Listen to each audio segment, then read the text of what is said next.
नमस्कार दोस्तों, आप सभी का मेरे चैनल में एक बार फिर से स्वागत है। आइए सुनते हैं भगवान शिव की शिवरात्रि से जुड़ी एक बहुत ही सुंदर कहानी।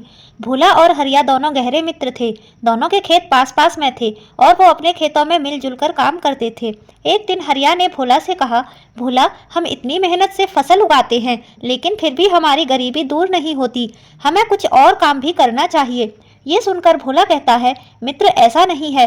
भगवान जितना दे रहे हैं उसी में खुश रहना चाहिए। यह सुनकर हरिया को गुस्सा आ जाता है और वो भोला से कहता है, तू कुछ नहीं समझता है। इतने दिन से तू शिव जी की पूजा कर रहा है, फिर भी भगवान ने आज तक तुझे दिया ही क्या है। तब भोला कहता है, मैंने आज तक अपने भोले बाबा से कुछ नहीं मांगा। मैं तो बस सच्चे मन से उनकी पूजा करता हूँ और वो अपने आप ही मेरे सारे काम बना देते हैं। मुझे कुछ भी मांगने की जरूरत ही नहीं पड़ती। तू भी मेरे साथ मंदिर चला कर, तेरे मन से भी लालच निकल जाएगा। हरिया गुस्सा होकर अपने घर चला जाता है। घर में उसकी पत्नी सुमित्रा ने उससे पूछा तो हरिया ने कहा, मैंने अपने मित्र भोला के साथ मिलकर व्यापार करने की सलाह दी तो उसने मना कर दिया और कहा कि भोले बाबा की कृपा से वह इतने में ही खुश है। यह सुनकर सुमित्रा ने कहा, भोला भैया भगवान शिव के भक्त हैं, आप बचपन से उनके साथ ही रहते हो, फिर भी आप कभी मंदिर नहीं गए। सबका अपना अपना विश्वास है। वैसे उनके कहने पर आप भी मंदिर जाकर भोले बाबा का आशीर्वाद ले लो। यदि भगवान ने चाहा तो आपका व्यापार करने का सपना भी पूरा हो जाएगा।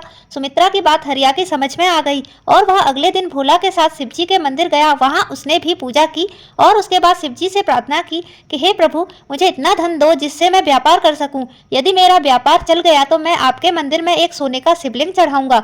उसकी यह प्रार्थना सुनकर भोला मुस्कुरा रहा था, लेकिन उसने हरिया से कुछ नहीं कहा और वापस आकर अपने खेतों में काम करने लग गया। कुछ दिनों बाद हरिया ने कर्ज लेकर व्यापार शुरू किया। भगवान भोलेनाथ की कृपा से उसका व्यापार अच्छा चलने लगा। एक दिन हरिया भोला से मिलने गया। उसने कहा, भोला देख, तूने भोलेनाथ की इतनी सालों से भक्ति की और कुछ नहीं मांगा, और मैं तेरे साथ केवल एक दिन मंदिर गया और भगवान से सोने का शिवलिंग चढ़ाने की बात की तो बाबा ने खुश होकर मेरा व्यापार शुरू करवा दिया। तब भोला ने कहा, तुमने जो मांगा तुम्हें मिल गया। मैंने तो भगवान से केवल उनकी भक्ति ही मांगी थी, जिसमें मैं बहुत खुश हूँ। तुम्हारी खुशी धन दौलत में है और मेरी खुशी भोलेनाथ की भक्ति में है।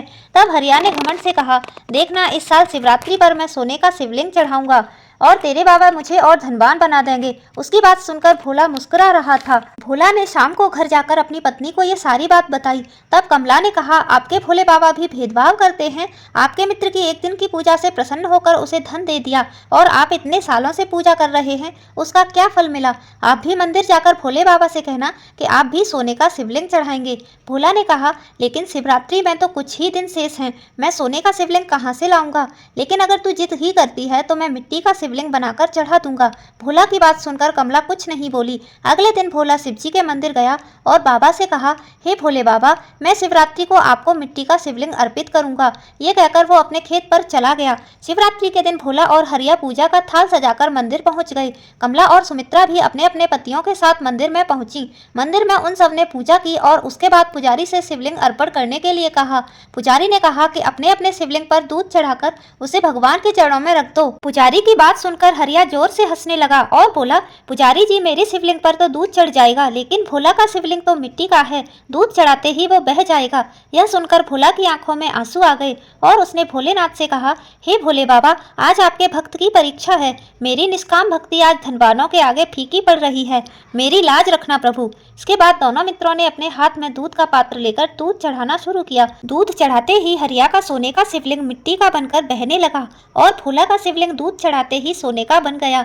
ये देखकर भोला खुश हो गया और हरिया रोने लगा। तब भोला ने उसे समझाया, मित्र, भगवान धन से नहीं, मन के भाव से प्रसन्न होते हैं। तुम्हारे पास धन आते ही तुम्हारे मन का भाव घमंड में बदल गया, इसीलिए तुम्हारा सोना भी मिट्टी बन गया, और मेरा मन निर्मल था, इसीलिए मेरी मिट्टी का भी सोना बन गई। हरिया ने भोला से माफी मांगी और वो भगवान भोलेनाथ के चरणों में गिरकर रोने लगा। भोला ने कहा, हरिया, भगवान भोलेनाथ के सामने रोने से तुम्हारा मन निर्मल हो गया है। उसके बाद हरिया और भोला दोनों एक साथ खेती और व्यापार करने लगे। तब भगवान भोलेनाथ ने उनके सारे कष्ट दूर कर दिए। तो ये थी आज की कहानी। आपको आज की ये कहानी कैसी लगी, कमेंट करके जरूर बताएं। साथ ही मेरे चैनल को सब्सक्राइब करना ना भूलें। धन्यवाद।